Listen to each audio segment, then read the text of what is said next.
Charlotte lives through me now. Kerry?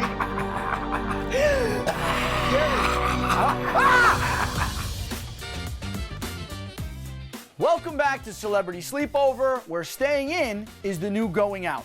Now, for those of you who know me, you know I'm always up for a good challenge, and maybe other than commitment, I'm essentially fearless. However, I have a friend with me tonight who is going to try to put my fearlessness to the test by telling me a good old-fashioned scary story. Her name is Kerry Coddett, and here she is now.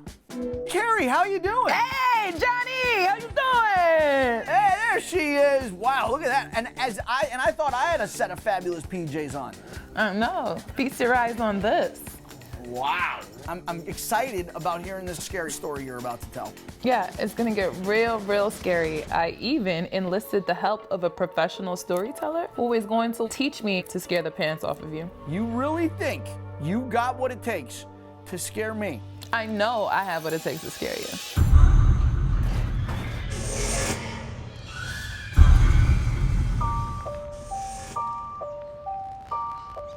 Where do we begin? This is really about scaring Johnny. Yes. And what's going to freak him out?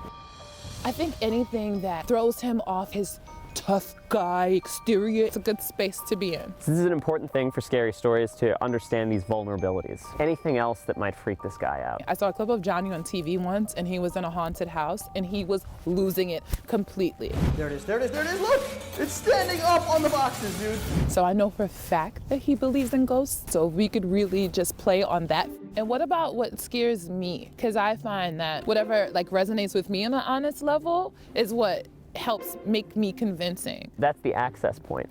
So one of the powers of personal narrative is that even if you're telling someone else's story, it's through your own lens. Well, I'm scared of a lot of things. I'm afraid of spiders. I'm afraid of butterflies. I'm afraid of the police. I'm scared of having to go by somebody's house and take off my shoes, but my feet weren't done. I'm scared of eating the potato salad at a cookout and I don't know who made it. And I'm scared of being followed. I don't like being followed. Ooh, I want you to describe, what is it about being followed that really freaks you out? First off, I hear everything. I can hear someone breathing behind me. I can hear the steps. I can feel my heart beating. This is going to get the recipient of this story into the space where they can palpably live in this world that you're inhabiting. You can't just be rolling up on people did y'all catch that? So how are you feeling about that as the base for your story? Johnny's scared of ghosts. I'm scared of being followed. I think that's a pretty good basis for a story. I can feel the connection there. I'm ready. I got it.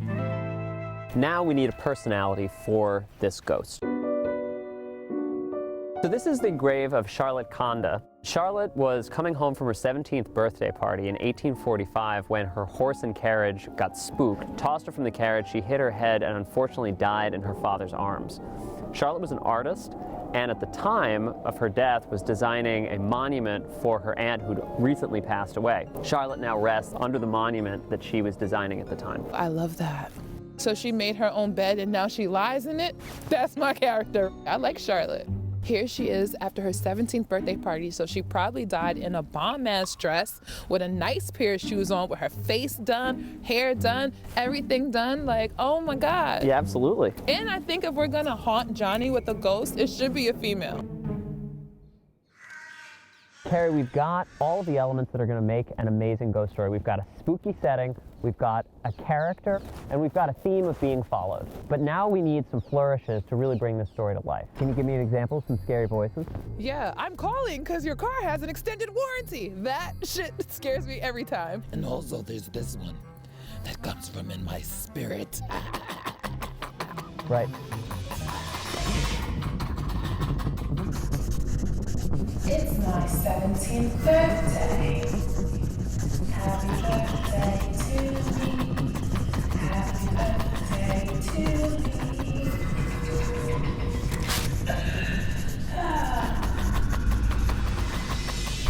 It's story time, Johnny. Kerry, welcome to my sleepover. Hey, Johnny, thanks for having me. What a fabulous backdrop you got there with the candles in front of the roaring fireplace. I love it. Oh, thank you. It's an actual fire. I roast marshmallows on this. Well, I came prepared as well. You're not the only one that's bringing the heat tonight. What? Yeah. What do you think about that? I love it. Well, listen, I've got my fireplace here to keep me warm. I've got my anxiety blanket here to keep me cozy. So we're just going to cut a minute. Yeah, guys, just take a second, and I'll be back with you shortly. So let's Got cut time to there, use the please. bathroom? Johnny, I don't have a story. Come on. No, I'm dead serious. I don't know what I'm about to do. Like, we went to the cemetery and some creepy started happening to me, and it was really, really weird. Okay. I feel like you're looking at me and you're like, is this part of the bit? I'll tell you, and then maybe we could figure out. Okay. So, like 3 years ago, I was in LA. I ended up staying in like a super, super sketchy part of town because I'm not like familiar. It was like 2 a.m. in the morning, and I was so scared because I thought somebody was like gonna jump out of a bush and like grab me. And so I started walking in the middle of the street on the yellow line like a psycho. Like, if you're gonna grab me, I'm gonna make it hard for you. And I just heard behind me like a horse was galloping. Okay. And when I turned around, there was no one behind me. So I started walking faster, and then I hear like a deep voice behind me go, Charlotte. Charlotte. So I go to Greenwood Cemetery. They take me to the grave of some girl named Charlotte Coddett. She died in the 1800s. She was 17, coming home from her birthday party. She was in a horse and carriage, fell out, hit her head, and died.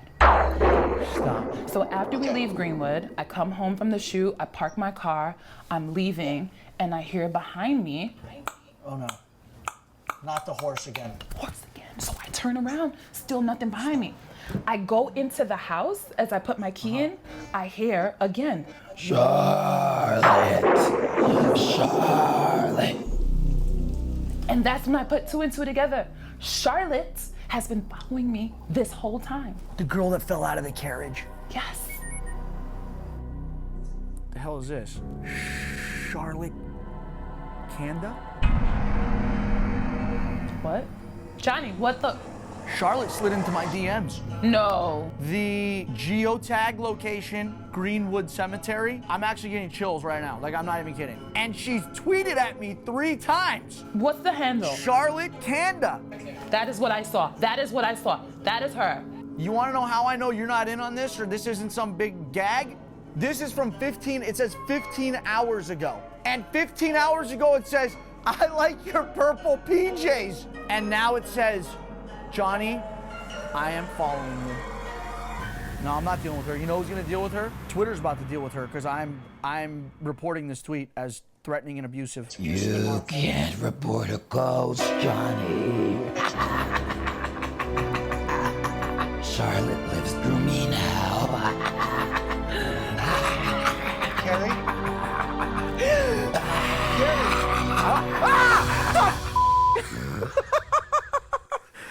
Jesus Christ! Oh, thank God you do have pants on.